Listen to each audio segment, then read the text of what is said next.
बिस्मिल्लाह रहमान रहीम। आज 9 मई की दोपहर और लम्हा बलम्हा बदलती हुई सूरत-हाल के अंदर आप बहुत सारी और चीज़ें सुन रहे होंगे। 2-3 चीज़ों के ऊपर हम क्विकली कमेंट करेंगे। आपके इल्म है कि इस वक्त इंडिया में आईपीएल और पाकिस्तान में पीएसएल जारी है, जिसमें बहुत सारे इंटरनेशनल प्लेयर्स जो हैं वो शरीक हैं। पाकिस्तान ने जो पीएसएल है उसको दुबई मुंतकिल कर दिया है और इंडिया ने जो आईपीएल है वो मुकम्मल तौर पर मनसूख कर दिया। हालांकि इंडिया के अंदर अभी तक कोई ना अटैक हुआ है और ना ही बज़ाहिर कोई सिक्योरिटी सूरत हाल उस तरीके से पाकिस्तान ने जो रिटेलिएशन का ऐलान किया, अभी तक कोई धमाका नहीं हुआ, ना कोई ब्लास्ट, ना कोई ड्रोन। जबकि पाकिस्तान के अंदर ड्रोन अटैक्स भी उनकी तरफ से हुए, मतलब ड्रोन भेजे गए उनकी तरफ से, सर्वेलेंस ड्रोन। से पहले बॉम्ब ब्लास्ट और मिसाइल अटैक्स भी इंडिया की जानिब से हुए हैं। तो उसूली तौर पर पैनिक तो पाकिस्तान में क्रिएट होना चाहिए था, हाथ पाँव जो पाकिस्तान के फूलने चाहिए थे। अगर कोई चीज़ कैंसिल होती तो पाकिस्तान की जानिब से होती, लेकिन पाकिस्तानी अल्हम्दुलिल्लाह हौसले में है। हमारी गवर्नमेंट और हमारी जो रियासत है वो स्टेप बाई स्टेप चीज़ों को बेहतर हैंडल कर रही है और एस्केलेशन से बचने की ट्राई कर रही है। खैर उसके ऊपर भी थोड़ी देर में बात करते हैं। लेकिन इंडियन प्रीमियर लीग के लिए बीसीसीआई ने एक तो उसको मनसूख कर दिया। तमाम के तमाम इंटरनेशनल प्लेयर्स फौरी तौर के ऊपर अपने अपने मुल्कों को रवाना होने के लिए बहुत जल्दी में फ़्लाइट्स ढूंढ रहे हैं, खौफ व हरास का शिकार हैं। ऑब्वियसली ये सिचुएशन उनकी अपनी पैदा करता है इंडियन मीडिया की, जिसने ये पैनिक सिचुएशन उनके अपने शहरियों के लिए और अपने मुल्क में आए हुए लोगों के लिए क्रिएट की है। बीसीसीआई जो इंडियन क्रिकेट बोर्ड है, उसने भी अपने बकिया मैचेस के इनेकाद के लिए दुबई हुकाम से रब्ता किया था, लेकिन पाकिस्तानी क्रिकेट बोर्ड के यहाँ पर दाद देनी पड़ी। उन्होंने बेहतर इस चीज़ को हैंडल किया, पहले यूएई गवर्नमेंट को एंगेज किया और अपनी बुकिंग्स हासिल की, और पीएसएल जो है वो फाइनल तक अपने तकमील को पहुंचेगा। ऑब्वियसली मिलियंस ऑफ डॉलर्स इसके अंदर दोनों ममालिक के इन्वेस्ट हुए हैं और आईपीएल जो है बगैर किसी नतीजे की आज ख़त्म हो गई है। पीएसएल बहरहाल एंड तक जाएगी। खैर जैसा कि मैंने अर्ज़ की कि आज 9 मई है और गुज़िश्ता शब 8 मई को इंडियन मीडिया ने जिस तरीके की रिपोर्टिंग की है, इंडियन मीडिया की रिपोर्टिंग के ऊपर हम पहले भी बहुत सारी बात कर रहे हैं।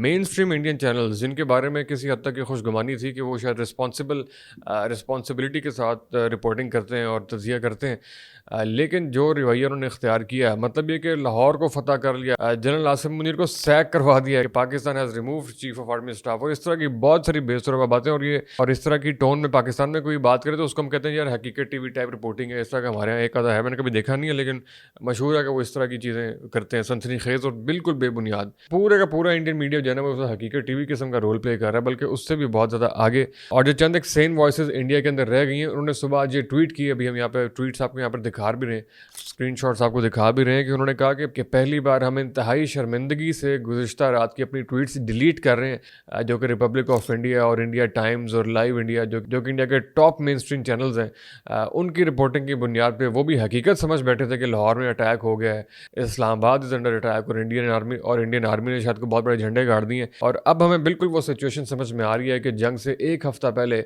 इंडिया ने जो स्टेप्स उठाए पाकिस्तानी चैनल्स को बैन करने के हवाले से, रिपोर्ट करने के हवाले से, उनका क्या मकसद था। यकीनन आप दूसरा पर्सपेक्टिव ब्लैकआउट करना चाहते थे। हम तो इंडियन मीडिया देख रहे हैं, उसके ऊपर साथ साथ कमेंट भी कर रहे हैं, उसको तकाबुली इजाज़त भी कर रहे हैं, लेकिन इंडिया के शहरियों के पास इस वक्त ऐसी कोई ना सहूलत मौजूद, ना ही इंडियन गवर्नमेंट जो है वो दूसरा नैरेटिव या फिर सेकंड पेयर ऑफ आई उन तक पहुंचना देना चाहती है कि वो तकाबुल इजाज़त करें या फिर कम से कम वहाँ की लोकल ग्राउंड सिचुएशन को कम से कम एनालाइज कर सकें।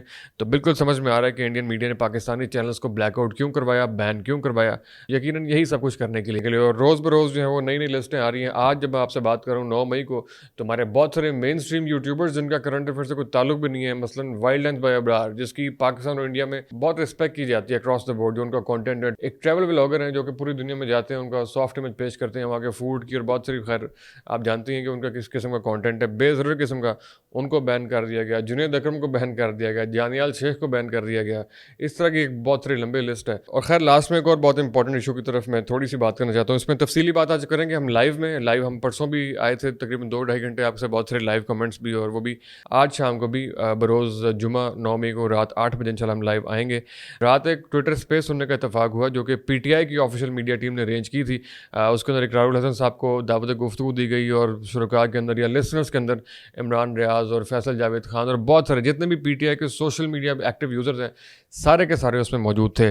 दुख और अफसोस की बात यह है कि उस पूरी की पूरी स्पेस का मरकज़ व महवर या वन पॉइंट एजेंडा इस बात के ऊपर था कि किसी तरीके से इस सिचुएशन को इस्तेमाल किया जाए इमरान खान साहब की रिहाई के लिए। और बहुत से उसमें लोग मुतालबात कर रहे थे कि उनके लिए आवाज़ बुलंद करें, उनकी रिहाई होनी चाहिए, उनके बगैर जो है वो कौमी यकजहती नहीं हो सकती। इकरारुल हसन साहब ने खैर उनकी बात को किसी हद तक माना भी कि जी बिल्कुल मैं आपकी बात की तायद करता हूँ और रियासत को अपना किरदार अदा करना चाहिए था کہ نیشنل یونٹی ہو. لیکن میرا ان سب سے یہ سوال ہے, پہلا سوال تو یہ ہے کہ اس سچویشن کے اندر جب آپ نے اپنی اسپیس کا بھی انعقاد کیا, جو کہ کرنٹ سچویشن کے اندر پاکستان اور انڈیا کی جو جنگ ہو رہی ہے, جو وار ہو رہی ہے, اس سچویشن کے اندر اسٹیٹ آف انڈیا اور انڈیا کی جو پوری جارحیت ہے اس سے زیادہ وہاں پہ اسٹیٹ آف پاکستان کے خلاف بیانیہ جو ہے وہ بلڈ کرنے میں پورے کا پورا زور لگایا جا رہا تھا. Indian media, Indian prime minister, RSS ideology, اس طرح کی کوئی بات وہاں پہ جو ہے وہ سننے میں نہیں ملی. سب کا سب جو غصہ ہے وہ اسٹل ہنوز اس سچویشن کے اندر بھی اپنے ہی آرمی چیف, اپنی ہی آرمی, اپنے ہی ریاستی اداروں کے خلاف بلکہ باقاعدہ زہر اگلا جا رہا ہے. اور اس سچویشن کے اندر بھی میں حیران ان کے تھنک ٹینکس اور بہت سارے اپنے آپ کو وہ ایکسپرٹس بولتے ہیں, وہ لوگ یہ فرما رہے تھے کہ ہمیں تو شک ہے کہ یہ حملہ پاکستان آرمی نے خود کروائی ہے. بالکل لائیو میں نے اپنے کانوں سے سنا, اس کی ریکارڈنگ شاید ابھی کہیں موجود بھی ہو.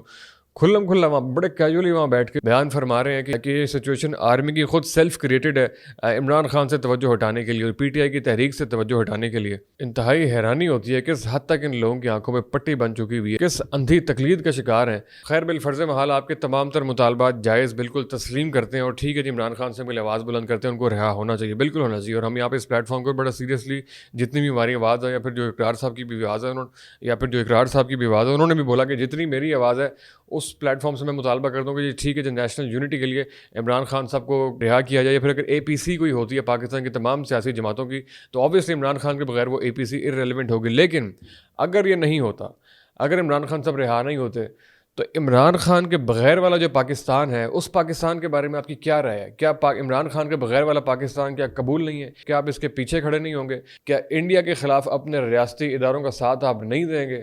کیا پاکستان کے بیانیوں کو سپورٹ نہیں کریں گے؟ کیا انڈیا کے جھوٹے نیریٹو کا مقابلہ نہیں کریں گے؟ عمران خان کے بغیر والے پاکستان کا تصور محال کیوں ہے؟ اللہ کرے خان صاحب محفوظ رہیں, بالکل محفوظ و معمون رہیں, اپنی صحت و سلامتی میں رہیں, رہا ہو کے واپس آئیں. لیکن اگر واپس نہیں آتے تو پھر کیا کریں؟ اس جنگی صورتحال کے اندر کیا کریں؟ اپنی فوج کو گالیاں نکالیں, اپنی فوج کے اوپر سوال اٹھائیں, اپنی ریاست کی نیت پہ شک کریں, ان کے اوپر یہ شک کا اظہار کریں کہ یہ جنگ انہوں نے خود لگائی ہے اپنے مفاد کے لیے. یہ کس قسم کی مینٹیلٹی ہے جس کا شکار بدقسمتی سے پاکستان تحریک انصاف کے بہت سے لوگ ہوئے ہیں؟ ان کو ویک اپ کال کب جائے گی؟ کب جاگیں گے؟ اگر جنگ میں بھی نہیں جاگیں گے تو اس کا مطلب ہے لا علاج ہو چکے ہیں آپ میں سے بہت سے لوگ. بچے کو پتہ ہے کہ یہ وقت ہے انڈین جارحیت کا مقابلہ کرنے کا, ان کے جھوٹے نیریٹو کو بے نقاب کرنے کا. لیکن آپ میں بہت سے لوگ اپنا وزن انڈیا کے پلڑے میں ڈال رہے ہیں. آپ کی ٹویٹس وہاں پر کوٹ ہو رہی ہیں, آپ کے بیانات انڈیا میں کوٹ کیے جا رہے ہیں. آفتاب اقبال صاحب بیٹھ کے وہاں مذاق اڑا رہے ہیں. ڈاکٹر محیط پیرزادہ اپنی فوج پہ پھپتیاں کس رہے ہیں. عمران ریاض صاحب کا کہنا تھا کہ جنگ ہونی نہیں ہے, اور ایسی سچویشن بہت سے لوگوں کو نیگیٹ کرنے کے لیے بہت کافی ہوتی ہیں کہ ملک کے ملکی مفاد, ملکی سالمیت اور اس طرح کے ڈیسائسو مومنٹس کے اوپر کون کہاں پر کھڑا ہوتا ہے. آپ میں سے بہت سے لوگ سوال اٹھاتے رہے ہیں ان لوگوں کے اوپر جن لوگوں نے عمران خان کے رہائی کے لیے آواز نہیں اٹھائی. تو اس وقت پاکستان کے لیے جو آواز نہیں اٹھا رہا ان کے بارے میں کیا خیال ہے اس وقت میں جب پاکستان عین حالت جنگ میں ہے؟ خیر اس موضوع پہ تفصیل سے بات کریں گے, اور بالکل میں ویلکم کرتا ہوں PTI کا کوئی بھی اسپوکس مین اگر جوائن کرنا چاہے رات 8 بجے لائیو میں تو ہمیں بالکل ضرور جوائن کرے. اور ہم چاہتے ہیں کہ ایک نیشنل یونٹی کی فضا قائم ہو اور لوگ ایک دوسرے سے انگیج کریں, آن بورڈ ہوں, آرگومنٹ کریں, ڈسکشن کریں, اور پاکستان کے حق میں کوئی بہتر چیز سامنے آئے. اور جیسا کہ آج 9 مئی ہے, 9 مئی کی سگنیفیکنس کا آپ سب کو پتہ ہے. آج 9 مئی کو, اور اوبیسلی جہاں پر یہ مطالبہ پاکستان تحریک انصاف سے ہو رہا ہے, وہاں پہ یہ مطالبہ پاکستان کی ریاست سے زیادہ شدت سے ہونا چاہیے کہ آپ بھی ایک انچ پیچھے ہٹ جائیں. یہ پاکستانی شہری, یہ پاکستان کے آپ کے اپنے شہری, ان کو کچھ اسپیس دیں, ان کو قومی دھارے میں شامل کریں. اور ویسے آج ابھی یہ خبر بھی آئی ہے 2 گھنٹے پہلے کہ 9 مئی کے حوالے سے جو 2 زیر حراست لوگ تھے ان کو رہا کیا گیا. عباد الرحمان اور غالباً ایک اور کا نام ہے. اچھا ہے, خوشائند ہے. باقی بھی بہت بڑی تعداد جو بے گناہ جیلوں میں ہے, شہری جنہوں نے اپنی سزا کاٹ لی ہے, آپ کے اپنے شہری ہیں, ان کو رہا کریں. یہ جو عجیب قسم کی سچویشن قائم ہے اس سے ہمیں نکالیں اور ایک قوم بننے کی طرف لے کے جائیں, وہ قوم جو کہ متحد ہو کے آپ کی سربراہی میں انڈیا کا مقابلہ کرے. تو ابھی کے لیے یہی کچھ. رات 8 بجے انشاءاللہ آپ تمام لوگوں سے لائیو سیشن میں اسی چینل پر ملاقات ہوگی. شکریہ.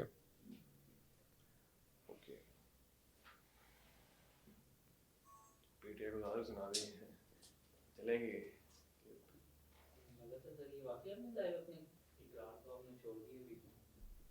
نہیں, اقرار کی سپورٹ کی ہے. اقرار کو وہ سنا رہے تھے کہ آپ ہمارے تنقید